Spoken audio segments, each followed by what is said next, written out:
రెండవ సమూయేలు గ్రంథము 6వ అధ్యాయము. తరువాత దావీదు ఇశ్రాయేలీయులలో 30,000 మంది శూరులను సమకూర్చుకొని బయలుదేరి కెరూబుల మధ్య నివసించు సైన్యములకు అధిపతియగు యెహోవా అను తన నామము పెట్టబడిన దేవుని మందసమును అచ్చట నుండి తీసుకొని వచ్చుటకై తన యొద్దనున్న వారందరితో కూడా బాయిలా యెహూదాలో నుండి ప్రయాణమాయెను.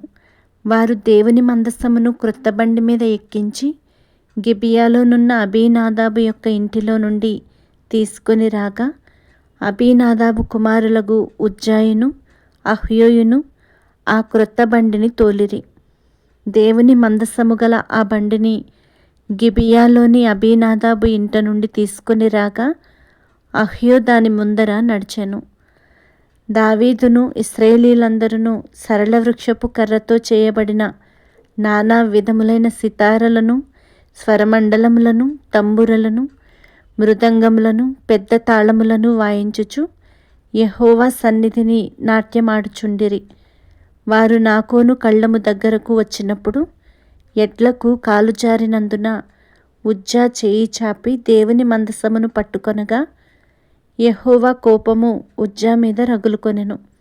అతడు చేసిన తప్పును బట్టి దేవుడు ఆ క్షణమందే అతని మొత్తగా అతడు అక్కడనే దేవుని మందసమునొద్ద పడి చనిపోయెను.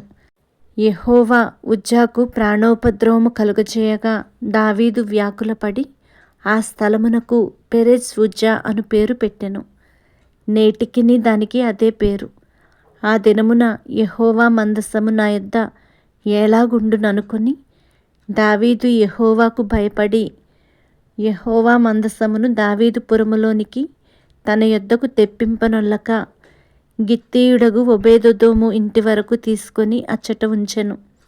యెహోవా మందసము 3 నెలలు గిత్తీయుడగు ఒబేదెదోము ఇంటిలో ఉండగా యెహోవా ఒబేదెదోమును అతని ఇంటివారినందరినీ ఆశీర్వదించెను. దేవుని మందసము ఉండుట వలన యెహోవా ఒబేదెదోము ఇంటివారిని అతనికి కలిగిన దానినంతటినీ ఆశీర్వదించుచున్నాడను సంగతి దావీదునకు వినబడగా, దావీదు పోయి దేవుని మందసమును ఒబేదెదోము ఇంటిలో నుండి దావీదు పురమునకు ఉత్సవముతో తీసుకొని వచ్చెను.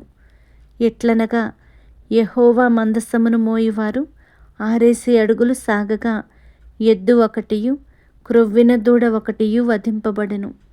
దావీదు నారతో నేయబడిన ఏఫోదును ధరించిన వాడై శక్తి కొలది యెహోవా సన్నిధిని నాట్యమాడుచుండెను. ఈలాగున దావీదును ఇశ్రాయేలీయులందరూ ఆర్భాటముతోనూ బాకానాదములతోనూ యెహోవా మందసమును తీసుకొని వచ్చిరి.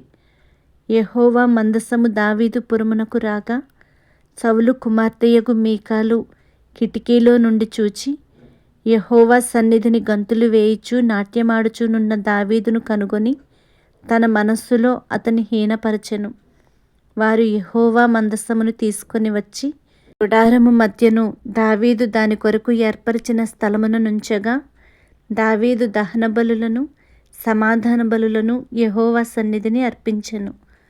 దహన బలులను సమాధాన బలులను అర్పించుట చాలించిన తరువాత సైన్యములకు అధిపతియగు యెహోవా నామమున దావీదు జనులను ఆశీర్వదించి సమూహముగా కూడిన ఇశ్రాయేలీయులకు స్త్రీ పురుషులకందరికీ ఒక్కొక్క రొట్టెయు ఒక్కొక్క భక్ష్యమును ఒక్కొక్క ద్రాక్ష పండ్ల అడయు పంచిపెట్టిన తరువాత జనులందరూ తమ తమ ఇండ్లకు వెళ్ళిపోయిరి.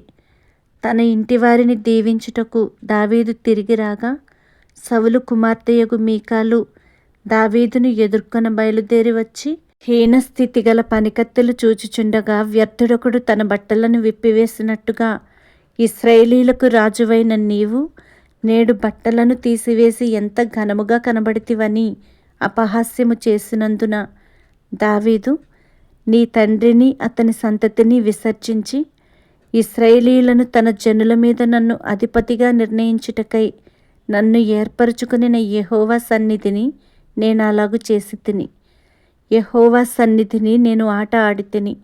ఇంతకంటే మరి ఎక్కువగా నేను తృణీకరింపబడి నా దృష్టికి నేను అల్పుడనై నీవు చెప్పిన పనికత్తెల దృష్టికి ఘనుడనగుదునని మీకాలుతో అనెను.